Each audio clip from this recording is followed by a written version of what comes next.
ఇదివరకు ఫీజులకి వామ్మో అనేవాళ్ళం.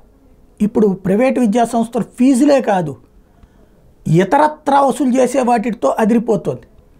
15,000 రూపాయల ఫీజు అనుకుని చేరిస్తే 25,000 రూపాయలు పై వాటికి ఖర్చు అవుతుంది. ఇప్పుడు తాజాగా వివిధ కార్పొరేట్ సంస్థలు ఆంధ్రప్రదేశ్లో ఫస్ట్ క్లాస్ చదివే పిల్లలకి 6,000 రూపాయల పుస్తకాలట, సెకండ్ క్లాస్ వాళ్ళకి 6,500, థర్డ్ క్లాస్కి 7,000 రూపాయలు, ఫోర్త్ క్లాస్కి 8,000, ఫిఫ్త్ క్లాస్కి 9,000, సిక్స్త్ క్లాస్ చదివే విద్యార్థికి బుక్స్ మెటీరియల్స్కి అక్షరాల 9,700. అండ్ అదనంగా మళ్ళీ గవర్నమెంట్ టెక్స్ట్ బుక్స్ బయట తీసుకోవాలంట, అక్షరాల అదొక 1,000 రూపాయలు. వీటికి తోడు యూనిఫామ్ కూడా స్కూల్లోనే అమ్ముతున్నారు. వాళ్ళు ఎంతంటే అంత పెట్టి కొనుక్కోవాల్సినటువంటి పరిస్థితి.